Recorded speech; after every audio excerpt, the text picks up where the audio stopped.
This is a News Channel 5 special report. Decision 91, election preview. Springer's mind was like his wit, razor sharp. Springer began his television broadcasting career at WLWT in 1982 as a political reporter and commentator. After learning to report, he was in the anchor chair.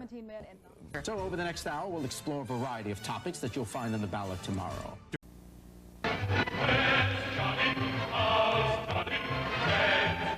Where's Charlie? Well, the top vote getter in the last 3 council elections, Charlie Luken, is in Congress now, so the race for mayor has become a real horse race. Any booth? Okay.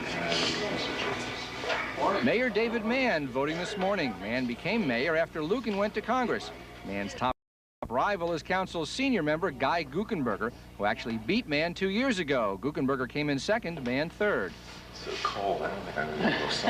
Mann's support is in the traditional Democratic areas, such as black neighborhoods. Guckenberger does best on the far west and far east sides, Republican strongholds. The battle is in mixed areas like Carthage, Oakley, and East Walnut Hills. Whomever his top vote getter becomes mayor, we won't know till midnight. This is the longest day of one's life. I'd love to be mayor if that's in the cards, so to speak. But whether it's Mann or Guckenberger on top this time, for both of them, it could be the last time. There you go. Thank you. That's because voters are deciding whether to limit council members to 4 consecutive terms, 8 years total, and it would be retroactive.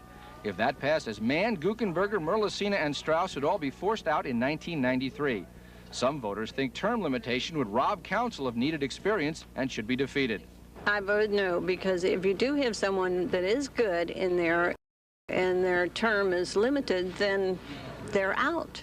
But other voters say term limitation would bring fresh blood to City Hall. I think it's a good idea. I think we have a lot of incumbents who kind of get set in their ways. I think after a period of time, everybody deserves a change. Look at some new faces, some fresh ideas. Term limitation is not the only potential change. A return to proportional representation is also on the ballot. Supporters say PR, a system of weighted voting, would increase minority representation.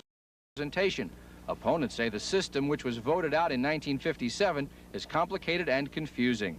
I'm against it 100%. Why? I thought it was a bad plan years ago, and I still think it is. But don't count PR out automatically. 3 years ago, it came pretty close on a shoestring campaign, and this year the campaign is better organized. But this year, the race for the top 9 is taking on a new emphasis on race itself. News Channel 5's Jeff Hirsh reports there's a chance a city which is 38% black could end up with an all-white council. Precinct 17D in Over the Rhine. If you're looking for reasons why African-American candidates find it so hard to win in Cincinnati, you need look no further than here. You see, black voters register in the same proportions as whites, but they vote a lot less, especially in poor areas. 2 years ago, 595 voters registered in this precinct, but only 89 showed up. That's 15%. The hope is for more this year, but there's no guarantee. We usually be up past 100, but it's not what it should be for this place. We should always have over 200, but we don't. Why not? I don't know. That's bad news for council's incumbent black council members Dwight Tillery and Tyrone Yates, and for non-incumbent black candidates too. But even if black turnout was better, white votes are still needed for African-American candidates to win, and historically votes like that have been hard to come by. Please consider Councilman Yates, ladies. White voters, particularly in the conservative West Side, rarely support blacks. There are exceptions like Ken Blackwell, but it's unusual. And the combination of historic voting patterns plus African-American council members who are considered vulnerable could lead to an all-white council. That has many voters worried. Well, it would be a terrible signal to me if that happened. It would say that Cincinnati is like Natchez, Mississippi, the most racist, prejudiced place in southern Ohio. And it would say that we would have to move to the federal courts and get a district city council election. Good evening. Election Day 1991 looks like a good day for the Cincinnati public schools despite dire predictions. The levy has won. Also in Cincinnati, some major surprises on City Council. It looks like council will not consist of only white males. We have a new mayor, a black, Dwight Tillery, the first black mayor since Ken Blackwell.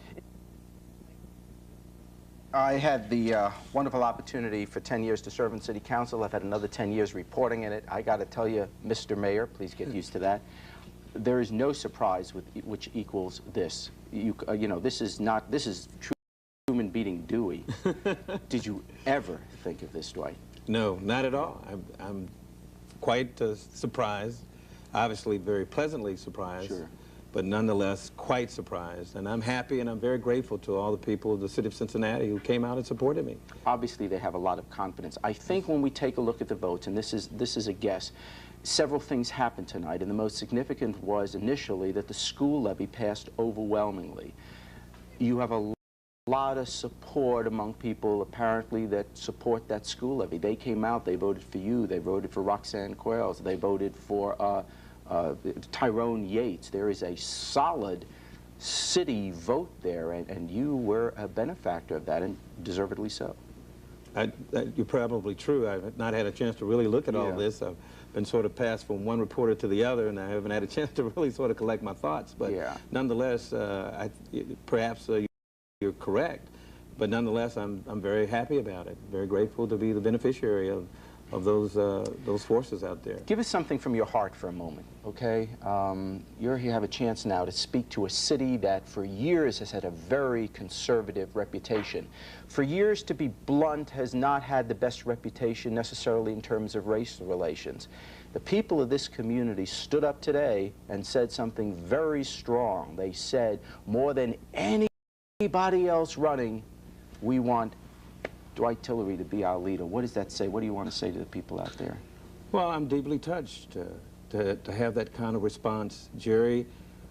I went to all parts of the city. I left no stone unturned. I went to Sailor Park. I went to Price Hill and East End and the West End and Bond Hill. And I tried to carry a message that people wanted to hear. And so what I tried to do is to bring those forces together and support my candidacy. We got a lot of good responses from people throughout the city. Congratulations.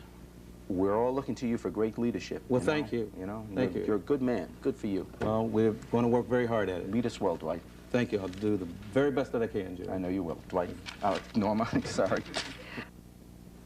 Well, we've been here a lot of election years, and it seems every election years we sit here at the end of an election night. We're surprised by something just about every year. And this was the greatest surprise of all. I think when we take a look finally at the results, what we're going to find is that what the driving force in all of this was the school levy, and it started with the Binger Commission report. When the Binger Commission said there are reforms that had to be made, when the school board followed and endorsed those supports, when you had Michael Brandt as the superintendent taking the lead and said we're going to have discipline in our schools and we're going to reform the system, people bought into it, and we had a successful school levy. Well over, over 50% of Cincinnati public schools are the inner city, minority, black. Those people came out and voted in huge numbers, I think we will find. And the support for the school levy brought out voters that would support Dwight Tillery, that would support liberals, that would support people who are willing to spend money on the inner city. And I think what happened is that force behind the school levy drove Dwight Tillery to be the #1 vote getter, brought a city council of 3 women, 2 blacks, the most liberal we've had easily in a generation, perhaps forever. And I think that's what we're going to see with the final results. Cincinnati stood up and said, we want our schools and we want a liberal city council. And tomorrow we will continue to analyze exactly what happened all day today, but that's our time for now. Good evening, and for Dwight Tillery, this truly is a very good evening. Tillery is getting ready to become Cincinnati's mayor in less than a month. That's what the city's voters have decided. We spent most of the day with Mayor-elect. News Channel 5's Steve Forest reports Tillery's triumph is due to more than a year of very hard work. When they Dwight Tillery talking about his secret to winning. There's the West End dance they have every November. They had 2,000 people come in, and probably most of those people didn't even know who I was. But I was standing there saying, I'm council member designee Dwight Tillery, and I shook about most of those folks' hands. This was in November of 1990, and we continued. Today was a payoff for all that work. Hello? Yes. Well, thank you. It has been an almost non-stop 24 hours of congratulations for Cincinnati's next mayor.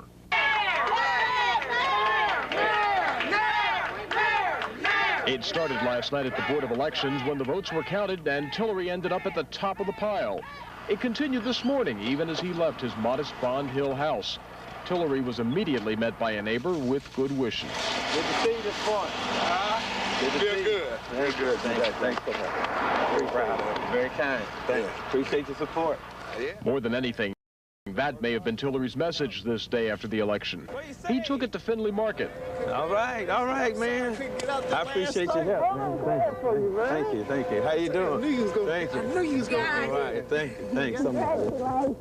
Thank you. Yeah. Great, man. Dwight Tillery. And you was on TV? Yes, ma'am. I'm glad you won, I'm your new mayor. Thank you. These are the people who made Tillery the city's first elected black mayor. They have brought him more attention in one day than he got in months as a councilman. A reporter from a Cleveland newspaper interviewed him today. Outgoing Mayor David Mann came to Tillery's office and embraced him. Appreciate it. Thanks. And when he made his way into council chambers for today's regular meeting, the people inside broke into applause.